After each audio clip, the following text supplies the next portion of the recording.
The Legend of Zelda Tears of the Kingdom is going to be the first published Nintendo game to cost 70 cold hard American dollar dues, except for Donkey Kong Country, Earthbound, Super Punch-Out. A few minutes later. But the fact that this Switch game costs 10 more bucks than the rest of them's got quite a few people feeling a little irked, and I can totally understand why. I mean, I was never going to pretend to be mad about it, because I knew damn well I was going to end up buying it and get more than $70 worth of enjoyment out of it, but still though, the fact that Nintendo thinks they could get away with it just because other publishers are doing it definitely seemed like a bad look at first. Not as bad a look as Link's Awakening being 60 versus 40, but still a bad look nonetheless. At least I thought so anyway, until I found out that Tears of the Kingdom is actually going to be the first Nintendo-published game to use the coveted 32GB cartridge. If I'm being honest, I not only don't find this to be greedy, but actually better for the consumer. At least me personally anyway, and if you give me a wee bit, I'll explain why.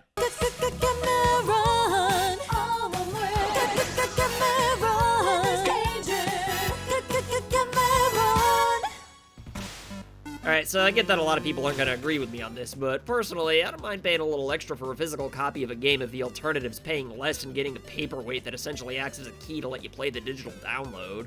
You see, Nintendo Switch game cards, that we all call cartridges for the sake of nostalgia, come in various sizes ranging from 1GB to 32GB. I remember hearing there were plans for a 64GB card back in like 2017 and 2018, but at this point, why even bother, I guess? At any rate though, more often than not, the cartridges that most publishers use for Switch games are the 8GB ones that apparently cost about the same price as the 50GB Blu-rays that PlayStation and Xbox consoles use. Now, if you're a publisher with a game that happens to be smaller, like around 1 to 4GB, then you'll actually save money producing the Switch version while also giving consumers the full game on the cartridge, so basically everybody wins here. However, the problem with the standard cartridges being 8GB is that most high-profile modern games are considerably larger than that, meaning that unless publishers want to pay more for the 32GB or hell, even the 16GB cartridges, then they'd have to spend more on the Switch version, kinda like how the Super FX chip made late Super Nintendo games with higher technical capabilities more expensive. All this left Switch publishers with 3 options. 1, they could buy the appropriate size cartridges and make less money per sale unless the games are smaller. 2, they could charge more for the Switch version, which is usually the worst option for people who don't care about portability. Or, option number 3, they could squeeze as much of the games as they could onto the 8GB cartridges with the rest to be downloaded after the fact, which is what most publishers ended up doing, and given that the average person doesn't care, I can't say that this was the wrong decision. Now, putting the 300MB Mega Man Legacy Collection onto cartridges that advertise the whole collection with a one-time download code for the second part's absolutely the wrong decision, but as far as the 8GB cartridges with digital updates go, personally, I've always hated these so goddamn much, because one of the biggest perks of buying physical media in the first place is that you actually own the full product. Or, you know, at least that's what it's supposed to be anyway. Granted, you still keep all the other perks with these physical copies of digital downloads, like being able to sell your games once you're done with them, or borrow and trade them, but if the games were all just on the cartridges like they're supposed to be, then I wouldn't have been selling so many of my Switch games once I'm done with them to begin with. And look, I'm not a hardcore collector anymore by any means, but I do think that the Switch in particular could have been a pretty great system for collecting, since it has so many ports and definitive remasters for most of the best games from any generation on cartridges instead of discs, while also being portable and a home console on top of that. All these ingredients make a pretty good argument for why the Switch is the best console ever if the world were ending and you could only keep one for the apocalypse.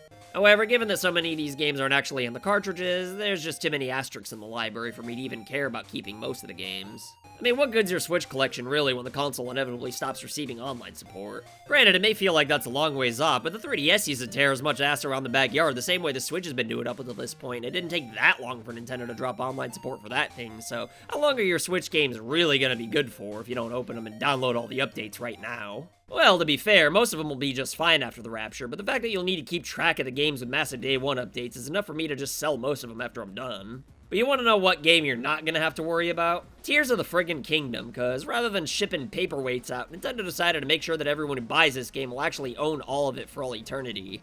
Sure, it'd be better if there didn't have to be a price increase, but at least we're paying more and still getting the best version of this game as opposed to paying more for some of the ports that come to the Switch that are watered down.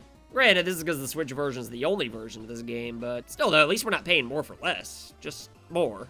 Again, I know most people probably don't even care about preservation with physicals, but I have no idea why that is, because selling music, movies, and TV shows on discs with only half the content on them, with the idea being that you need to download the rest when you get home, would never ever fly. For some reason, gamers just don't care about this at all, and I totally respect having no desire to build collections and hoard everything you buy. Man, I think the future that makes sense for most people is to just have subscription services like Game Pass for the majority, and then physicals later on with all the updates and DLC just for the sake of the collectors. You might think this sounds crazy, but people still buy Stranger Things on DVD, so there's always going to be a market for physical collectors, and for all the anti-consumer practices that Nintendo takes part in every now and then, it's nice to know that they will randomly do things that actually give the consumer a better product. Granted, none of the DLC from Breath of the Wild's on any of those cartridges, and won't be for Tears of the Kingdom either for that matter, if we ever see that, but this is Nintendo we're talking about here, so I don't necessarily expect competency when it comes to the internet. All I expect is common sense when it comes to everything outside of the internet from them. Although, ironically, Nintendo's obliviousness to the internet might actually be why they aren't just using the smaller cartridges like everybody else is, but at least it works in my favor every now and then.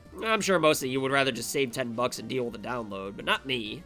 Sure, most of us didn't ask for the full game to be on the cartridges, but you can't argue that the quality isn't better, and for whatever it's worth, I actually was asking to pay more for the full games to be on the Switch cartridges all the way back when LA Noire pulled the 8GB cartridge with the digital download stunt. Granted, the digital version of Tears of the Kingdom probably shouldn't be $70 without there being a cartridge involved, but the same can be said for digital copies of any game being sold as the same price as the physicals. Who knows, though? Maybe Nintendo's playing 4D chess and using 32GB cartridges to shield themselves from criticism while knowing that they'll still ultimately make more given that a large chunk of their sales are always digital anyway. While the above-average-sized den may do a lot of dumb things out of greed, I really don't think that's the case here, seeing as how they really could have just used the 8GB cartridges with the digital download and literally not even sold one less copy of the game. And yeah, I know Nintendo America's CEO, Doug Bowser, said that the price increase is because of the game being one of Nintendo's biggest guns and mentioned nothing about the cartridge size, but I mean, come on, do you really think that they'd tell Doug Bowser anything? This guy's just been locked in the basement ever since Reggie quit. He's really just there for the ride more than anything else. I'm sure Nintendo's gonna give all their first-party games a $10 price bump on the next console at the latest, but for now, I don't really mind that they're making the decision on my behalf to pay the difference for the bigger Switch cartridges that actually fit the whole game. And even if you're personally still steamed about it, which a lot of you are, then just know that if the idea was to rip people off, then it really doesn't make much sense for Nintendo to spend more money themselves at the same time. Sure, it's a slippery slope, but I don't think we should bring the pitchforks out just yet. Let's save that for when Pokemon starts charging $70, but then again, I'm sure y'all are just gonna keep buying those in record numbers anyway, regardless of what they put out. So, whatever, let's just put the pitchforks back in the garage, I guess. Anyway, that's all for today, but if you got a kick out of my incoherent rambling and disturbing imagery, though, then you should check out this video I made about the pros and cons of gaming before the internet, but you'll excuse me, though, I gotta go some shit piece of fuck, bitch, fuck. 2,000 years later. Later.